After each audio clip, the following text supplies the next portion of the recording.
One, I think when the Prime Cabinet Secretary saw that we are not getting enough support, he decided, no, let me write another letter to these people to remind them that this thing is very important. And he did that immediately, and most of the cabinet secretaries reacted immediately to their parastatals. I think Energy is here also.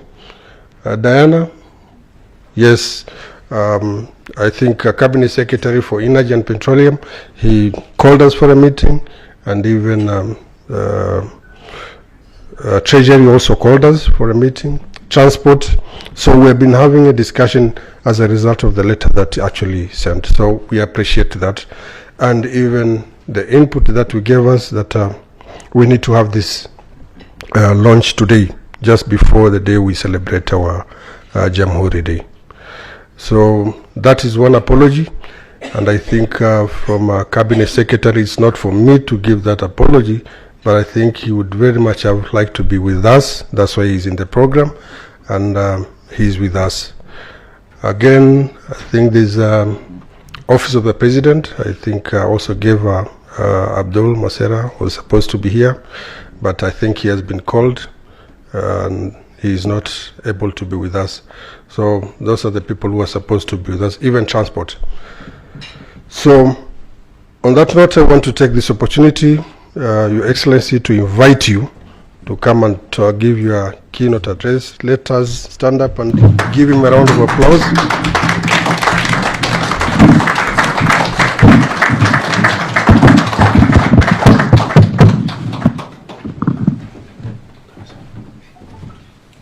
Karibu sana.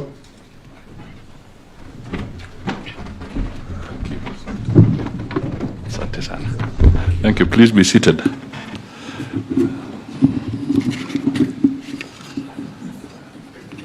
Okay. Good morning, everybody. Let me make some formal remarks, and then I will digress a little for a good reason. Distinguished guests, ladies and gentlemen, it is a great honor for me to join you this morning for the launch of the Best of Kenya Coffee Table Book, which focuses on the theme of Kenya Beyond 60. This is the second time that I'm presiding over the launch of the Best of Kenya that is published by the Global Village Publishers East Africa Limited. We are gathered for an occasion that marks a true partnership between the Government of Kenya, Global Village Publishers, and all the partners involved. This book profiles Kenya as a reputable visitor and investor-friendly destination, showcasing the country's success stories of public and private sector enterprise and entrepreneurship. It tells the world that Kenya is open for business 24/7 and 365 days. Its profiles of successful enterprises stimulate the interest of local and foreign investors to take advantage of Kenya's carefully created and jealously guarded business-friendly climate. This publication has promoted Kenya even in the most challenging periods. In 2008, which was a particularly tough year following rampant post-election violence, Best of Kenya promoted the view that violence was a blip and an aberration. It promised that Kenya was resilient and would bounce back, and indeed, Kenya bounced back. In 2010, the Best of Kenya enthusiastically welcomed Vision 2030, precisely because it charted a creditable blueprint for Kenya's transformation into a newly industrialized nation. Kenya remains on course to achieve this goal. Another significant moment of the coffee book was in 2013, the year of the golden jubilee of our independence. While appreciating the euphoria, the book called for measured celebration and serious reflection and introspection because all was not rosy over the 5 decades of Uhuru. As we celebrate our 61st Independence Day tomorrow, that is Jamhuri Day, Best of Kenya Volume 4 is reviewing the events of the last 6 decades, taking stock and looking ahead with a corresponding theme, Kenya Beyond 60. It is tempting to immerse ourselves in celebrating and forget to prepare the ground with reasons for a better celebration 12 months from now. The terrain is also familiar. Kenya's economy is just recovering from domestic and global shocks, including high cost of living and depreciation of the shilling, caused by high fuel and food prices, the impact of the COVID-19 pandemic, and disruption of global logistics by the Russia-Ukraine war and conflict in the Middle East. Once again, Best of Kenya comforts us that the proven resilience of Kenyans will carry the day. The measures put in place by the government to address and redress these challenges will bear fruit, but we cannot afford to be complacent. This book embodies a great sense of patriotism, always urging Kenyans to embrace enterprise and beseeching the government to support small businesses.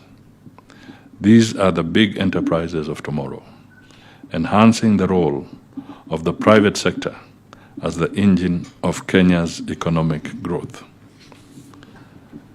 I am not particularly surprised that the Best of Kenya Volume 4 is anchored on the government's 4th medium-term plan, better known as MTP4, which His Excellency President William Ruto launched in early 2023. MTP4 is the government's 5-year roadmap for raising economic growth to at least 7.2% of GDP by 2027. It is anchored on the bottom-up economic transformation agenda and Vision 2030. I look forward to adding the Best of Kenya Volume 4 to my collection of books that remind me that however gloomy today may be, tomorrow will most certainly be bright. Hope will pervade the landscape because we are a resilient people and we work hard to keep Kenya's star shining and turn to each other for inspiration. Best of Kenya is about Kenya's history, told by Kenyans about themselves as seen through Kenyan eyes. Ladies and gentlemen, I wish to appreciate the authors and publishers of this book for their compelling messages of hope in more prosperous future. It is now my singular pleasure to declare the Best of Kenya Volume 4 coffee table officially launched and recommend it as a must read for all. Thank you. Before you do what you have to do, let me just, as you bring it forward. Now, I just thought I really need to appreciate some of you personally here. First, let me appreciate Mbaruk Vyakweli and Madam. These have been true friends of mine, true friends of the family, in better times and also in difficult times. So I really want to appreciate you. Thank you so much. They were very, very aggressive in prepping me up for this vision and really reminding me that we need to say something about ourselves as a country. And I'm happy that today we are here to fulfill part of that long journey, because I don't think this is going to be the end. I'm sure we'll be seeing other initiatives as we go forward. So thank you and congratulations. Now, Sarit never told you how old he was in 1995. He spoke about it, and when it came to that, he quickly rushed through. so that you would not know. But I told him, just remind me, and he was, I think, 18 years old when I was laying the foundation, actually doing the groundbreaking for phase 2 of the very big shopping mall in Westlands. I was, I think, 35 at the time, and and I was then the Minister for Finance, and the economy was also reeling out of very serious challenges, and we were beginning to open up, to liberalize. By the way, you guys, you may not know that journey. You must remember that Kenya was living under price controls. You could not go out of the country on your journey unless you had only officially the equivalent of 4,500 shillings stamped in your passport. If you are an importer, you could not import your raw material, your products, without an import license. Petroleum was regulated. There were 2 exchange rates, the black market one and the official one. So basically, we were a closed economy, and we were not growing. So we had to open up. It was not an easy thing. We pushed very, very aggressively, and we opened up the economy. Today, you know what there is. There are no price controls. Nobody is stamping your passport anymore if you're carrying your money outside.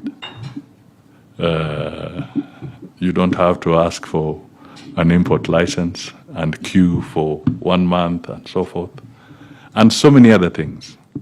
We have a unified exchange rate, so you don't go to a black market at all. You can access your money whenever you want. And if you're a foreign investor, because there are so many who had blocked funds, that means their shareholders could not earn their dividend because we were a closed economy. We opened up this. Today, if you invest here, you can repatriate your dividends after people have earned it.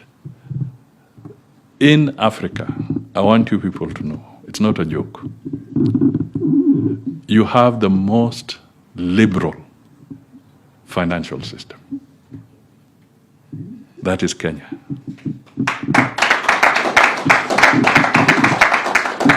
I don't want to mention any country specifically, but you try and go and get your forex in some of those countries, and then come back to Kenya and see how fast you get your forex and what you are trying to do in the other country, if at all you'll get it. So these are some things that are so positive right under your nose. But Kenyans sometimes get immersed in looking for the negative. But there are very, very positive things ahead of you. So that's at its center. I was talking to Dalma Abdi, and I told him, perhaps we should not dwell too much on trying to tell people about the environments around Isili. And I told him, let's just go back, because people tend to forget this. Let's Google Eastleigh. Not Isili. Eastleigh. It is a borough, a town in the UK, closer to Southampton, that is in the south. So stop telling people kwamba sisi ni watu, awaambie wewe ni watu wa Eastleigh. And that is because it didn't, the way we have pronounced it, locally, we have made it look like it's not a place that deserves mention, where people should live and so forth. No, no, no, no. Let us transform it, and you are doing it. And so many other people are doing it. Don't feel ashamed about it. Weka kifua mbele, it is Eastleigh. This is your market in Kenya, you know? If we were to look at the other, equity, you've done a wonderful job. You've talked about the education. I can testify that I was in a plane, a chopper, with James Mwangi and your former chairman, what's his name? Munga, Peter. And we were flying in Western Kenya some time back. And we were distributing, of course they had gone ahead, 1,000 avocado trees per constituency in the entire Western province. Because apart from what you're doing there, Equity was also promoting avocado growing, encouraging diversification, and we were crisscrossing, going to different centers and formally launching the avocado program in Western Kenya. Again, a very powerful initiative. Of course, I'm not too happy about the subsequent results because I think people walilala kidogo. But it is a cause that we should not run away from. Diversification of our agriculture and our thing, it's very important. Now, I come to my friend, Kwendo Opanga. I'm asking him what he's doing here because I was told he's decided to try the winter, where he has been spending a lot of time, but he told me he ran away to come back for a few days. But he has been a household name in the media world. He has praised us and also criticized us in equal measure when he's writing his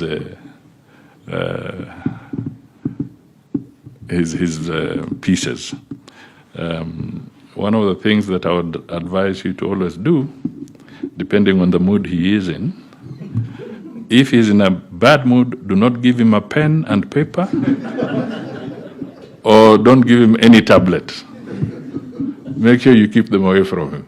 But if he's in a good mood, hand over to him because he will write a very interesting piece for you. The education, Methodist University, thank you for what you're doing. It's very, Mount Kenya, thank you for what you're doing because in the bilateral labor agreement we signed with Germany a few months ago, when the president was there, we did sign that. It is critical that language, the medium of communication, is so critical. And I really want to appreciate what you're doing in enabling our young people master the language, go beyond German, do a few other languages as well, because it's a global village and we want people to really move forward. And this is something that is music for the Ministry of Foreign Affairs, particularly the diaspora department, where we are really encouraging people, the nurses, as you have said, and others, to move forward. As we embrace technology, we are also beginning to consider a different kind of perhaps work permit. Hopefully, after the legal people have consulted, We may want to introduce the digital nomad so that we can really support the young people who are savvy in innovation and other things, to be able to work globally, even if they're based here, at a more structured way and a better way. So these are some of the things we are looking at, because we are also conscious that the demography is such that it is the young people. Almost 70% of our population is young. Now, this contrasts significantly with what is happening in Europe and others, where they are having a deficit of young people. Let me put it that way. Okay, we have a surplus of young people, energetic, innovative, and those other countries are now beginning to experience a surplus of the elderly, the ones who are above the curve, and it's beginning to turn the other way. So in fact, some of them are abolishing retirement age. You know, here we are talking of, we want a retirement age so that you can presumably open up for others. But in some of those countries, retirement is actually when you yourself literally feel that you can no longer wake up and do what you have been doing. So this is the nature of things, and we need to take advantage of it. And therefore, I really want to commend your team, all the people who have been involved here in making this a success. Please do not tire. Continue working on it, and help us to continuously reform. I take criticism positively, and I think we all do in government, because as you raise these issues, it gets us thinking on what we should do next to make it better. But at the same time, once in a while, acknowledge when we've done something positive. It really helps. The other day I was speaking to the foreign policy that we launched, and I said one of the key planks in Kenya is to have the freedom of the press, a free media. Because sometimes when I travel, we are even criticized by some of our friends that, why did you allow so-and-so to come and issue a statement in your country against our country? And I tell them, I don't know what you're worried about, because if there is somebody who gets criticized by the Kenyan media more than anybody else, is the president of Kenya. Now, if he was to go to the extreme, he would say, then I'm banning these media houses. But he doesn't. They continue. But other people don't realize that that is the level of openness that we have attained. Let's guard it jealously, but also let's use it responsibly. It's absolutely essential. It can also make or break relations in the region. But what Australia the other day has passed a piece of legislation to protect their children. This is a developed nation, so to speak. It's a big player in the Commonwealth. But they are acknowledging that even with their own freedoms, the material that the young people between up to the age 16, what they are consuming on our media platforms is also causing havoc. We are seeing suicides. We are seeing depression. A child of that age being exposed to all sorts of things, or even if they are battered. I mean, a young child doesn't know that this is something that will pass. They think it's the end of the world, and we subject them to certain challenges and dangers. So collectively, I think we can work out ourselves through process of self-regulation, through process of internal quality controls within the media houses, and provide some ethical approach to some of these things ourselves, so that we can reach a stage and say perhaps we don't even need to think of legislation in that space, but we can do it ourselves. So these are things that I really just wanted to say we can do, and let's do as a society, so that Kenya is better for everybody, and we lay a good foundation as we go forward. Asanteni sana, congratulations. We can now proceed with the other. Why we are in a hurry is because there are some bills to be accented to, and I think that's why Mwasera, my friend, is not here, because they are doing some preparations. So I have to exit very soon for that process of bills being assented to by the head of state. Thank you. Oh, thank you very much. I'll request you that you remain on stage kindly for the next quick session. May we all be upstanding now as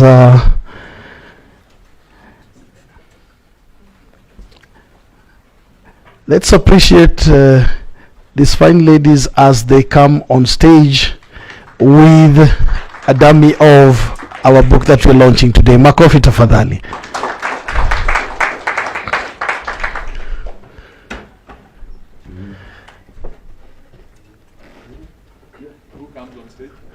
I would request Vyakweli to lead the team. I would request that because we have a very quick photo session, we will move the book and we'll have a quick photo session with the Prime CS, and then we'll take our seats for the vote of thanks. So as our teams kindly move our book aside, I will request our Prime Cabinet Secretary to take this.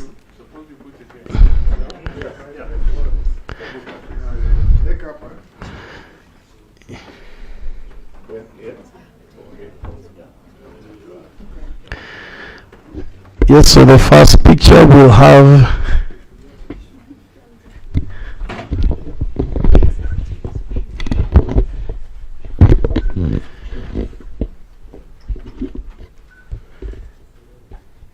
thank you very much.